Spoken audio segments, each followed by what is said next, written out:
반갑습니다. 오늘이 이제 10월 상달, 10월 상달의 하루입니다. 뭐, 우리 민족의 설화에 단군이 나라를 열었다 하는 것도 10월 상달이죠. 그렇습니다. 오늘 우리는 이제 흘러가는 시간에서 새로운 약속을 내 스스로에게도 한번 합니다. 새로운 한번 발언을 해봅니다. 이거죠. 내 개인적으로 지금까지와는 조금 더 다른, 지금까지와 다르지는 않되 지금까지보다는 조금 더 넓어지는 삶, 이런 삶을 살겠다. 이런 발언입니다. 이것이 이제 백일기도, 천일기도의 목적이기도 합니다. 내가 점점 더 넓어진다. 내가 점점 더 커진다. 내가 커진다는 말은 내 몸이 커진다. 내 몸, 내가 느낄 수 있는 데까지가 내 몸이죠. 내가 나라고 느낄 수 있는 데까지가 내 몸입니다. 내 몸이 커진다. 그게 결국은 부처님이 되어 가는 거예요. 그래서 부처님의 법신, 바로 크기를 헤아릴 수가 없는 거지요. 우리도 그렇게 점점 더 커갑니다. 내 몸이 커가면서 세상을 바라보는 내 이해의 폭도 넓어집니다.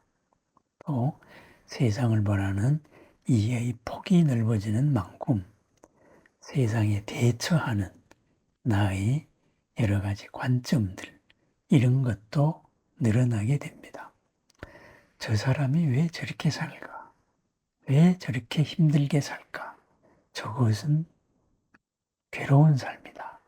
이렇게 바라볼 수도 있지만은 그 사람이 우리에게, 나에게 보여주지 않았던 그 속에서 얻고 있는 안정, 이런 것 또한 있습니다.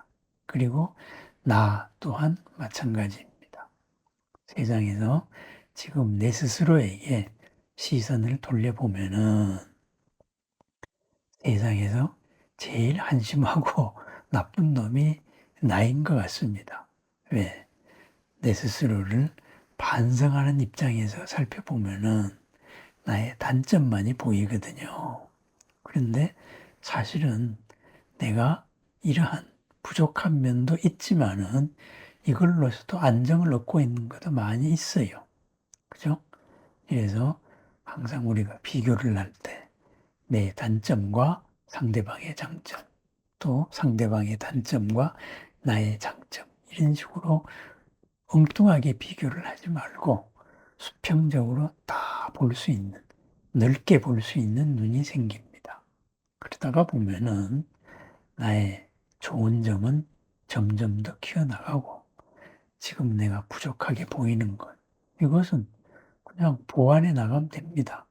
또한 우리 주변들, 가족이나 가장 가까운 인연들도 왜 저렇게 살까? 이렇게만 생각하다가도, 뭐 이렇게도 저 사람은 저런 장점이 있어서 저런 면에서 안정을 얻고 있으니까 저것은 키우고, 그리고 저기에서 문제가 되는 것은 조금 더 보완을 할 수 있도록 도와주면 되겠다. 생각의 방향을 조금 달리하는 거죠. 그런 말을 하지요. 생각의 각도를 1도만 달리해도 우리 인생이 달라진다. 이런 말을 합니다. 그렇습니다. 그렇게 우리가 생각의 각도를 조금 옆으로도 보고, 남들은 생각의 각도를 바꾸자고 하지만은 우리는 생각을 이렇게 넓히는 거죠. 그죠? 우리가 마음이다 라고 말하지만은 사실은 생각이죠. 그죠? 마음은 그 무엇으로도 드러날 수 없는, 드러날 수 있는 그런 객체가 아닙니다. 마음은 주체입니다. 마음이 드러나는 모습이 우리들의 생각이고, 우리들의 생각은 또한 어제의 업을 고집하려고 합니다. 어제 내가 썼던 그 옷을 자꾸 입으려고 해요. 그래서 이 업이 관성을 가지고 있는 거예요. 그죠? 그런데 어제의 하자는 대로 가다가 보면은 어제보다 나아질 게 하나도 없는 거지요. 그죠? 끝없는 윤회, 반복이죠. 그러니까 어제와는 좀 다르자. 그래서 생각의 주체를 회복하자. 반야의 여실지견을 회복하자. 업을 쓰자. 바로 그것이 우리 수행입니다. 그래서 마음은 항상 상대에 따라서 대처하는 겁니다. 대처가 조건반사적으로 이루어진 게 업대로의 생각이라면은, 그죠? 어제까지의 모든 경험, 지식을 가지고 새롭게 넓게 바라보는 것. 어제 못 봤던 거를 더 넓게 바라보는 것. 이것이 바로 수행으로서 얻어질 수 있는 지혜입니다. 넉넉해지는 거지요. 그리고 또 내가 부정적으로 화내고 괴로워해야 될 그런 필연성이 없는 거지요. 그거를 느끼게 됩니다. 항상 새로움의 길은 열려있기 때문입니다. 그래서 우리를 양공덕장 여실수행 등 이렇게 이야기합니다. 무량한 공덕의 곡간을 열어제치고 무량한 공덕의 씨앗을 키워나가는 사람들. 어떻게 키워나가느냐? 있는 그대로 보고 있는 그대로 닦아서 익혀나간다. 그것이 바로 우리들입니다. 그것이 승복, 상가입니다. 거룩한 사람들이다. 바로 우리 자신들입니다. 그러면은 어떻게 그러한 길을 걸어나가야 하느냐? 우리한테 그런 것이 있기 때문에 가능한 겁니다. 없는 것을 갑자기 만들어낼 수가 없어요. 그죠? 하드웨어 사양이 낮다. 그런 컴퓨터 가지고는 아무리 좋은 것들이 저장되어 있더라도 그거를 제대로 쓸 수가 없다 이거죠. 그죠? 하드웨어의 성능이 슈퍼컴으로 높다면은 있는 재료를 처리하는 속도도 빠르고 다양하게 잘 쓸 수가 있습니다. 하드웨어가 나쁜 거를 우리는 뭐라 그러죠? 그걸 축생이라 그래요. 그죠? 축생. 살아온 업들은 무궁무진하게 많은데 그 업을 처리할 수 있는 게 그냥 생태적인 본능밖에 없어요. 이 몸을 유지해야 되겠다. 그거 하나밖에 없어요. 그게 축생입니다. 그죠? 본능대로 사는 거. 또 이 하드웨어는 좋은데 그걸 아주 잘못 쓰는 존재도 있어요. 내가 잘났다. 이것을 최고로 생각하는 하드웨어. 거기에 최적화된 하드웨어가 있어요. 그게 뭐냐? 그게 아수라예요, 아수라. 그죠? 아수라판이다. 이렇게 말하잖아요. 내가 잘났으니까 남하고 싸우기만 하려 그래요. 그죠? 그래서 내가 가진 거를 극대화하는 것보다, 저게 잘나 보이는데 뺏으려고 전투적으로 나오는 거예요. 그래서 세상은 항상 아수라하고 제석천으로 표상되는 이 선신들하고의 전쟁터입니다. 아수라식의 최고 대빵이 누굴까요? 그게 바로 파순이죠. 빠삐만. 그죠? 상대적인 세계의 최정상, 육계 제6천이죠. 거기에 있는 타화자재천의 신들하고 상대적으로 최고. 그것이 바로 파순입니다. 그러니까 항상 다투는 거예요. 그건 이제 하드웨어를 잘못 쓰는 경우지요. 그죠? 그렇습니다. 그런 거를 다 뺏겨나간다. 이런 얘기입니다.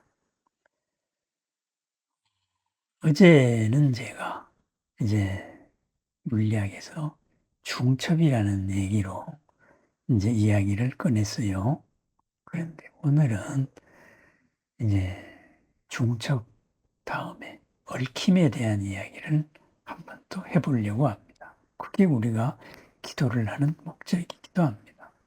중첩이나 얽힘 가지고 이제 몇 년 전에 노벨 물리학상을 받았죠. 그죠? 존재를 바라보는 새로운 지평을 열었다. 그래서 중첩은 이제 같이 있는 거죠. 사는 거와, 그러니까 상대적인 거, 영과 일, 앉아 있다와 서 있다.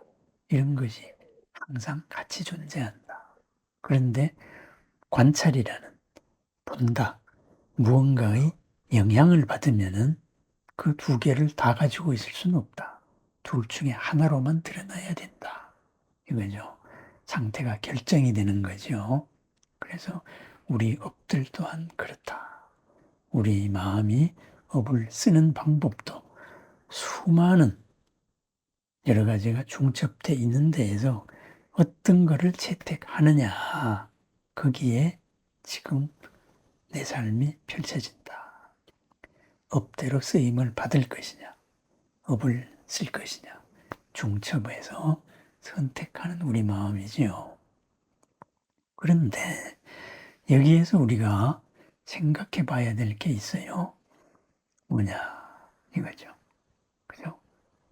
내가 나를 위해서 기도하면은 내가 복을 받는다. 내가 이롭다. 이거는 알겠는데, 내가 부처님이 된다는데, 부처님한테 내가 이렇게 도와주세요. 이렇게 얘기한다고 나하고 무슨 관계길래 이것이 이루어질까? 또 내가 내 가족이나 아니면 다른 사람을 위해 가지고 부처님한테 기도한다. 그러면 인과의 면으로 봤을 때 내가 지은 복인데 그것이 남한테 갈 수가 있나? 뭐 이런 생각도 하게 됩니다. 그죠? 과연 그런 게 가능할까? 뭐 절대자가 있어가지고 네 부탁 듣고 내가 이렇게 해줄게. 이런 종교라면은 뭐 그런 게 가능할 수도 있겠지요. 그래서 이제 여기에서 나오는 얘기가 인드라만 같은 이제 요즘식으로 말하면은 얽힘에 대한 얘기. 부처님과 내가 하나로 얽혀 있다. 사실은 얽혀 있어요. 그런데 우리가 모를 뿐이에요. 마주하고 있는 우리 도반님도 같이 얽혀 있습니다. 얽혀 있는데 우리가 남이라고 느낄 뿐이에요. 물리학상을 받은 얽힘이 뭐냐 이거죠. 이제 스핀을 서로 이렇게 얽어 놓은 플러스 마이너스로 위쪽 아래쪽으로 얽어 놓은 이 양자를 가지고 거리가 아무리 멀리 떨어진 데가 있더라도 그때까지는 관찰을 안 했으니까 중첩돼 있죠. 모든 상태가 다 있는 겁니다. 그런데 한쪽에서 얘를 딱 이렇게 관찰을 해요. 이제 영향을 준다 이거죠. 그러면 얘 상태가 결정이 돼요. 근데 얘 상태가 결정이 되면은 얽힘에 있는 이쪽 양자의 상태도 결정이 돼버려요. 동시에 결정이 돼요. 그래서 이런 거를 아인슈타인 같으면은 부정을 해서 말도 안 되는 소리다. 이렇게 말했죠. 왜냐? 이것이 변화해서 얘가 변화하려면은 정보가 전달이 돼야 되는데, 정보라는 거는, 그죠? 모든 것은 정보가 전달이 되려면은 빛의 속도를 넘어갈 수 없다. 그러니까 동시라는 말이 성립이 안 된다. 이렇게 얘기를 했죠. 그런데 그렇지 않아요. 실험적으로 그게 맞는 거예요. 동시예요, 동시. 그죠? 그러다가 보니까 이것을 응용해서 이제 해킹이 불가능한 뭐 양자 통신 이런 거를 지금 개발하고 있지요. 우리의 생각하고 있는 그대로가 차이가 날 때 그때는 과학자들은 용감하게 우리 생각이 잘못된 거야. 에? 생각하고 해석하는 틀이 잘못된 거야 하고 버려버립니다.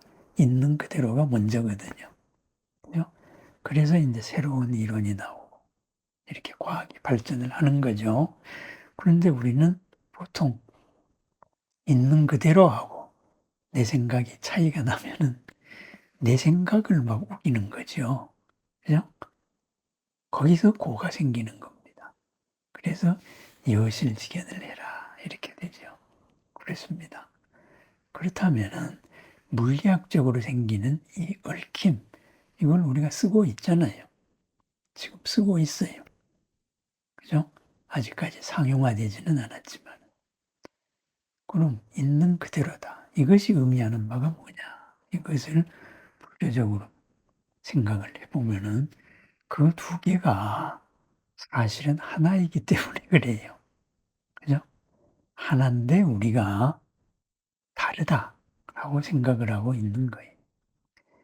미세한 영역. 정말 물리학적으로는 미세한 영역이 될 테고, 우리로는 번뇌의 거울이, 번뇌가 사라지는 거울, 때가 사라진 거, 있는 그대로를 다 비추는. 그래서 이제 해인산매라 그랬죠. 바다의 모든 것이 다 비치는 것 같은. 있는 그대로의 모습에서는 전부 다 하나로 연결되어 있습니다. 우리는. 그런데 우리가 이미 나다, 이렇게 살고 있는 것은 모든 것이 동시에 존재하는 상태에서 현재 무엇이다라는 상태로 결정이 되어 있는 삶이에요. 그러니까 우리는 상대적인 세계를 살고 있다. 그런데 상대적인 세계의 원래 모습, 바탕의 모습은 하나로 연결된 세상이다. 바로 그것입니다. 그래서 그것을 상대적인 세계에서도 드러나는 것, 이것을 얽힘이라고 한다. 그것이 존재론을 밝히는 물리학에서는 얽힘이라는 말로 드러난 거죠. 우리 또한 마찬가지입니다. 그래서 깨달음의 경허 스님 같으면은 삼천대천 세계가 나의 집임을 알았다. 이렇게도 표현을 합니다. 그죠? 온 법계가 우리가 하나입니다. 그게 얽혀 있어요. 부처님의 법신하고 나의 본 마음이 얽혀 있습니다. 그렇기 때문에 내가 부처님께 이런 본 마음으로 이 거울의 때를 베껴가지고 이렇게 지극한 한 마음으로 집중을 하고 느꼈을 때 그 반응이 나한테 전달이 되는 거예요. 그렇게 해서 전달이 된 드러난 모습을 우리가 뭐라 그러죠?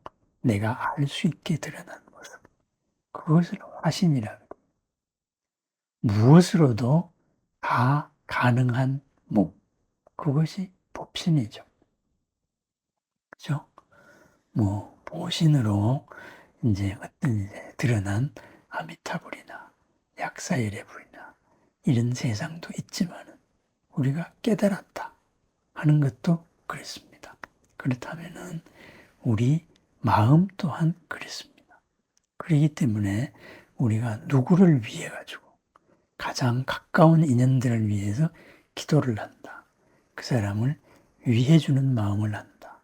그때 얽혀 있는 이 바탕에서 전달이 되는 거예요. 그렇지만은 우리 의식적으로는 이미 상태가 결정되어 있는 우리 입장에서는 그거를 이해할 수가 없겠죠. 그걸 인식할 수 있는 주파수, 인식할 수 있는 하드웨어가 우리한테 없는 거예요. 그런데 우리가 점점 더 수행이 무르익어서 깊어지면 그거를 인식할 수 있는, 이 몸에서도 인식할 수 있는 하드웨어가 개발이 드러나는 거죠. 시스템이. 그죠? 그래서 이제 수행 중에 새로운 체험을 하기도 한다. 바로 그런 영역입니다. 뭔가의 나를 구성하고 있던 이 업식의 일부가 열리면서 새로운 게 경험이 되고 보였다. 이렇게 말할 수가 있는 거죠. 그죠? 그래서 바탕적으로는 그렇게 서로 얽혀 있기 때문에 내가 누구를 위해서 기도한다. 이것 또한 가능한 이야기입니다. 내가 우리 도반님을 위해 축원을 하면은 이미 도반님의 마음 밑바닥에 전달이 된 거예요. 그죠? 또 내가 부처님께 이렇게 집중을 하면은 집중한 만큼 부처님께 전달이 되고 거기서 내가 바뀐 만큼 거기서도 신호가 오는 거예요. 그것이 바로 우리 법계의 원리입니다. 그래서 그런 것을 표면으로 드러난 우리 관계, 이것을 인드라망이다. 이런 식으로 표현했죠. 인도에는 인드라망이 있으니까. 그죠? 천막에 차양막 같은 거, 구슬로 만들어진 그런 이제 차양막이죠. 그렇습니다. 그러다가 보니까 예를 들면은 이제 뭐 제주도의 약천사 스님 복이 지지리도 없다가 내가 금생에 100만 배를 하고 죽어야 되겠다. 복이 이렇게 없어가지고 몸을 바꿔야 되겠다. 해서 100만 배 수행을 했다 그러죠. 100만 배를 하고 나니까 갑자기 자기가 하고 싶은 모든 일이 주변 인연이 바뀌어가지고 도와주기 시작했다 그래요. 그죠? 차비조차 얻기가 힘들었던 그런 사람이 바로 이러이러한 도량을 만들고 싶습니다. 했더니만은 사방에서 인연이 모여서 그런 어마무시한 거대한 도량이 만들어졌지요. 바로 그와 같은 것. 왜 그러느냐? 바로 이 인드라망의 밑바닥을 건드린 거예요. 사람들의 생각의 바탕을 건드린 거죠. 그것이 부처님의 법신, 이렇게 같이 연결되어 있는 밑을 건드리니까 바로 그 위에 이루어진 우리 관계들이 웬일인지 그쪽으로 마음이 가는 거죠. 그것을 기도갑이다. 이렇게 우리는 이야기하죠. 우리는 대상적으로 인식된 세상을 살기 때문에 드러나야 알거든요. 그렇습니다. 우리가 천도제를 해주고, 그죠? 또 남을 위해서 축원을 해주고, 이미 딴 세상에 갔는데 왜 우리가 천도를 하느냐? 그것도 바로 이런 원리입니다. 이런 원리. 법신에서의 하나로 얽혀 있는 상태입니다. 이미 딴 세상에 가서 딴 하드웨어의 옷을 입고 있어요. 그런데 그분한테 평안하세요. 이렇게 이제 우리가 천도제를 올려줘요. 그러면은 잘 살고 있는데 뭘? 아닙니다. 그래도 그것이 전달이 된 거예요. 밑바탕에. 밑바탕에 전달이 됐기 때문에 나중에 더 그 수승한 인연이 되면은 만나면은 그냥 그대로 우리를 향하게 됩니다. 나를 향하게 됩니다. 사람들은 설명할 수 없는 그런 좋은 일을 복이라 그래요. 그렇죠. 복의 밑바닥에 있는 공덕 밑에 얽혀 있기 때문에 그것이 가능한 겁니다. 그래서 우리들의 수행도, 우리들이 부처님께 대해서 하는 기도도, 또 이렇게 부처님하고 하는 소통도, 이 모든 것도 바로 법신으로서 스스로의 법신, 마음이라고 주체, 이것으로서 부처님과 모든 보살님과 그리고 신중님들과 얽혀 있기 때문에 가능한 거예요. 그래서 기도하는 순간에 이미 이루어졌다. 이루어졌습니다. 다만 이루어진 그 씨앗이 상태로 결정된 상태로 드러나는 데까지 시간이 걸려요. 드러나기까지의 여러 과정이 있는 겁니다. 심청이 공양미 300석을 올리는 순간에 아버지 신봉사의 눈은 떠지기로 돼 있었던 거예요. 다만 그 이루어진 장님이 눈을 뜨는 그 사연이 무르익어가는 과정, 그것이 심청이 인당수에 들어가야 되고 용궁을 다녀오고 그 다음에 다시 연꽃으로 화생하고 그 다음에 왕비가 되어서도 임금님의 부인이 되어서도 아버지 걱정에 잠 못 이루다가 그런 여러 가지 맹인잔치를 벌이고 이러는 과정, 또 딸 때문에 그렇게 내가 딸을 팔았구나 하고 고민을 하고, 그러다가 또 뭐 상인들에게서 받은 뭐 좀 있다 해가지고 뺑드거미가 찾아오고, 그래서 또 버림을 받고, 이런 여러 가지의 과정, 이것이 바로 익어가는 과정이다 이거죠. 그냥 자판기에 뭐 나오듯이 내가 짠 하고 했는데 왜 짠 하고 내가 원하는 시간에 나타나지 않느냐, 과보가. 그렇게 생각하면 안 된다 이거죠. 그죠? 우리들의 일도 마찬가지잖아요. 업도 지금 당장 나타나는 게 있고, 시간이 들여서 나타나는 것도 있고, 언제 이루어질지 잘 모르는 것도 있고, 그렇거든요. 누구를 내가 기쁘게 해줬을 때, 그 기쁨의 과보가 언제 나한테 돌아올지 내가 어떻게 알아요? 모르잖아요. 지금 당장 고맙습니다 할 수도 있고, 그죠? 그냥 좀 상당히 무뚝뚝한 그 사람이 그냥 마음속으로만 고마움을 느꼈다가, 그죠? 한 10년 뒤에 내한테 내가 어려울 때 자기의 모든 것을 고마움의 크기만큼 나한테 갚아줄 수도 있는 거. 업이라는 거는 그렇게 시기를 정할 수가 없는 겁니다. 마찬가지로 우리들의 서원, 발언 이런 것도 그 시기를 정할 수는 없습니다. 하지만은 이미 우리의 얽혀있는 이 바탕에서 이루어진 거는 맞아요. 그것이 이제 싹이 틀려면은, 그죠? 껍질을 깨야 되고, 땅도 뚫고 나와야 되고, 땅을 뚫고 나왔는데 비가 안 오면 또 시들시들 하잖아요. 비도 만나야 되고, 또 온실보다는 바람을 만나면 적당하게 이렇게 살면서 잘 크고, 이렇게 되면은 마침내 그런 환경 속에서 아름답게 피어날 수 있는 거죠. 그렇습니다. 부처님과 우리는 얽혀 있습니다. 우리가 생각하는 이 공간, 이거는 우리가 사는 존재 양식의 하나예요. 이것이 절대적이 아니다 이거죠.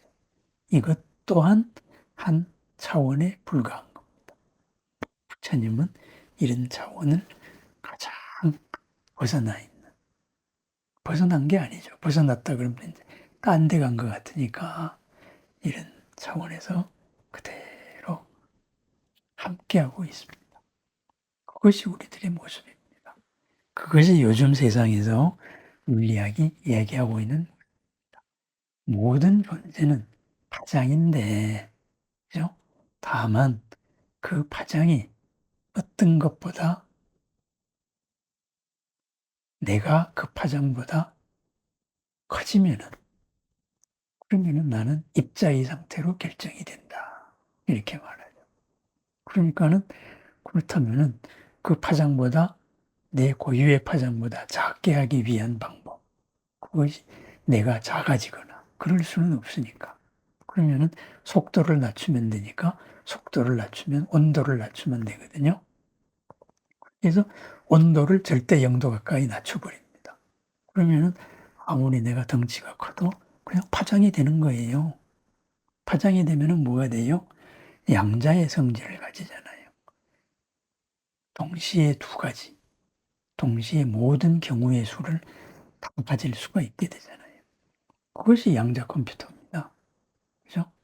그러니까는 지금 구글이나 또 우리나라에서도 개발하고 있는 양자 컴퓨터가 극저온 상태, 온도를 절대 영도까지 낮추는 거예요. 그러면 이따만한 기계들이 그냥 양자화되는 거예요. 그렇습니다. 우리 또한 그렇게 번뇌를 닦으면 우리 또한 그러한 바탕에서 법신의 영역에서 함께 누린다. 그게 바로 만다라의 세계입니다. 거기서 우리는 마음껏 굽힐 수 있다. 그것이 기도의 원리입니다. 수행의 원리입니다. 중첩돼 있다. 그리고 얽혀 있다. 부처님과 내가 얽혀 있습니다. 그리고 내가 부처님이 되기를 또 부처님이 얽혀 있는 부처님이 원하시는 거죠. 그렇습니다. 그러기 위해서 우리는 이제 발언을 하고 그리고 이제 기도를 합니다. 수행을 합니다.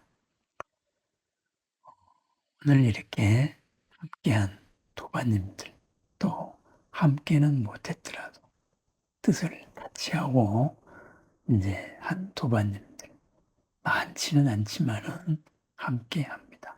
함께 하면서 각자가 바로 부처님같이 큰 사람으로 살 수 있기를 바라고 그리고 금생을 복되게 더욱더 평안하게 행복하게 보람있게 살기를 바라고 다음 생 또한 그러하기를 바라고 마침내 우리는 처음도 중간도 끝도 훌륭한 것 같이 마침내는 우리는 완전한 자유 거기에 이르기를 원합니다. 그 과정에서 우리 자신에게 일어나는 여러 가지 힘든 일, 조금 곤란한 일이 있더라도 우리는 본래의 이 길이다. 이 부처님의 말씀을 믿고 그리고 내 자신을 믿고 꿋꿋이 매일매일을 나아가는 것이죠. 이렇게 둘이 아닌 하나로서의 각자에 대한 발언이 있고 또 두 번째는 이러한 모임들, 이러한 도량 이것이 영속할 수 있게 그러한 도량을 하나 발언을 합니다. 그래서 우선 천일기도로 발언을 하고 그걸로 안 되면 할 수 있는 데까지 하는 거죠. 그죠? 그렇게 해서 꾸준하게 나아가서 부처님의 바른 법이 이어지기를 원합니다. 부처님의 바른 법. 모든 사람들이, 모든 존재가 이롭고 평안한 거예요. 그리고 처음도 중간도 끝도 이롭고 평안한 거예요. 끝만 이롭자. 한 방에 모든 걸 해결하자. 그런 길을 걸으시는 분도 있고 우리는 꾸준하게 걸어가는 길을 선택을 했습니다. 보살의 길을 선택했습니다. 보살로서 이롭기를 바랍니다. 오늘은 입제하는 날이라서 이야기가 많이 길었습니다. 이제 부처님을 어떻게 만날까요?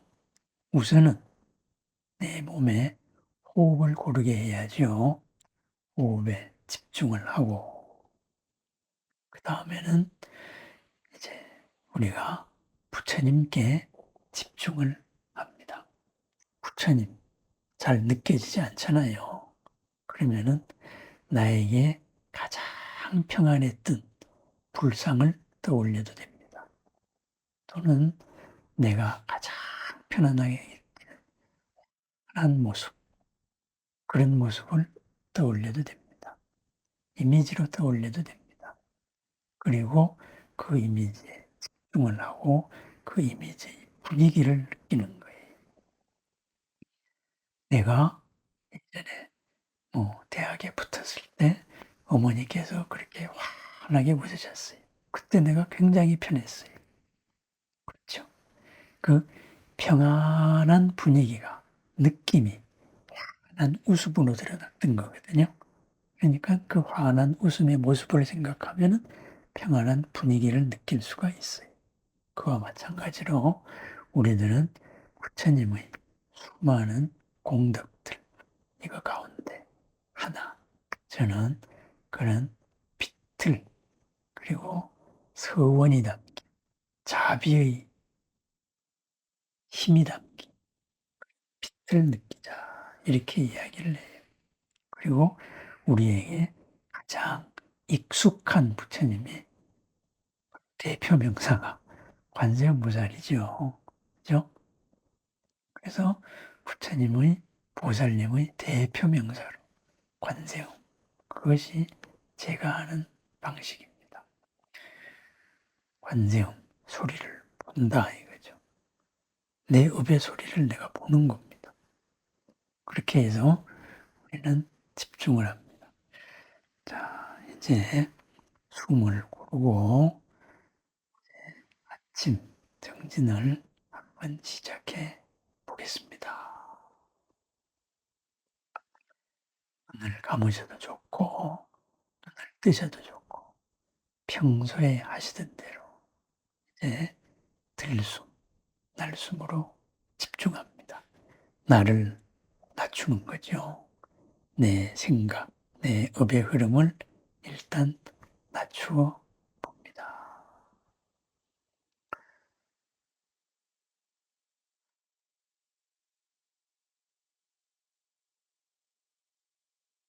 숨,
예, 호흡이 고르게 되었으면 부처님과 통합니다. 부처님의 모습을 떠올려도 좋고, 부처님의 분위기를 떠올려도 좋습니다. 부처님의 따뜻한 빛, 난 빛, 나를 둘러싸고 있는, 나를 평안하게 안고 있는, 나를 믿고 있는 거친 것, 두꺼운 것을 내려주는 그런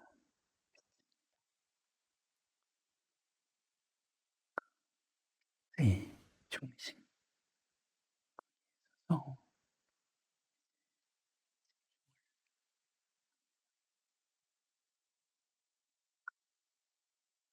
자의 그런 스님을 생각하셔도 좋고 관세음보살을 명성하셔도 스님의 빛,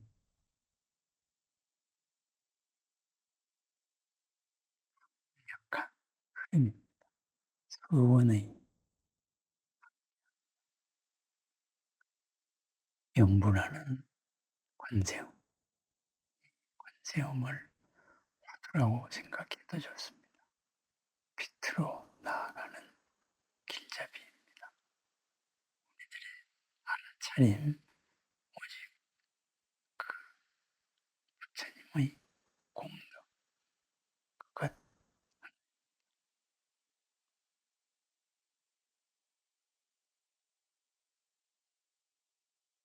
저는 시선을, 눈을 감고, 시선을 약간 상방 15도,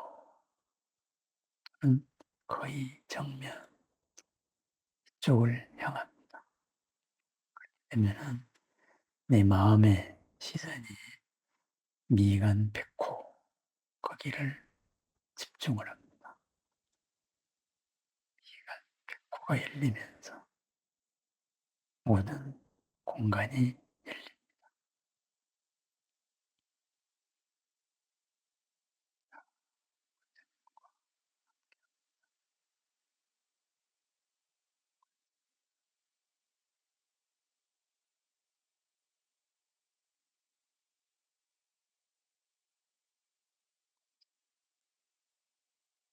부처님의 빛이 그러하듯이 나를 향한 끝없는 사랑과 믿음과 존중의 말을 함께 들려줍니다.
관세음보살 스님과 보살님 하나 되어서 느끼는 시간을 가졌습니다. 이러한 시간, 이것을 염불이라고 말합니다. 부처님을 살리는 거지요. 부처님과의 소통, 그죠? 관세음, 개성에 나오죠. 백의 관음 무설설, 흰 광명의 옷을 입은 관세음은 말씀이 없이 설하시고, 남순동자 불문문, 남쪽을 순례하는 선제동자는 들음이 없이 그 설법을 다 들었다. 병상ям삼재하 암전취죽 병꽃 위의 그 버들가지 항상 활짝 한여름의 생기를 내뿜고 있고 바위의 푸른 대나무는 세상의 봄을 노래한다. 그랬습니다. 부처님과 들음 없이 듣고 설함 없이 설한 이 말씀을 듣고 우리들의 오늘 하루 또한 희망의 봄이 될 것입니다. 예, 축원하는 시간이죠. 우리들의 마음을 함께 나눕니다. 오늘 첫걸음에 함께한 우리 도반님들을 찬탄합니다. 이 첫걸음에 동참하신 모든 도반님들을 칭찬합니다. 부처님께 칭찬하고 부처님께 찬탄하고 이 공덕이 언제나 어디서나 피어나기를 바랍니다. 정보 제가 있으니까 그냥 제가 이렇게 기도합니다. 각자 이 축원 시간에는 자신에게 들리는 말, 그리고 내가 얽혀 있는 모든 가까운 인연, 그분들을 위한 보람의 말, 공덕의 말, 빛의 말, 믿음의 말, 평안의 말을 들려주십시오. 그리고 그것을 이렇게 메모를 하면서 쓰면서 하셔도 됩니다. 한 분 이름은 속으로 생각하면서 마음 속으로 이 부처님의 마음을 전하겠습니다.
오늘 하루 우리는 큰 걸음을 내디뎠습니다. 일상에서 달라질 것은 없습니다. 다만 우리들의 일상을 더욱더 새롭게 바라볼 수 있고 새로운 보람을 찾고 새로운 평안을 찾아내고 그리고 새로운 즐거움을 찾는 오늘 하루가 되기를 바랍니다. 도반님들과 이렇게 함께 할 수 있어서 감사합니다. 오늘 하루 꽃보다도 더 빛나는 아름다운 하루, 내 눈길 닿는 곳마다, 내 손길 닿는 곳마다, 내 생각이 향하는 곳마다 연꽃이 피어나는 장엄한 하루, 불국토의 주인공 된 하루를 축원합니다. 감사합니다.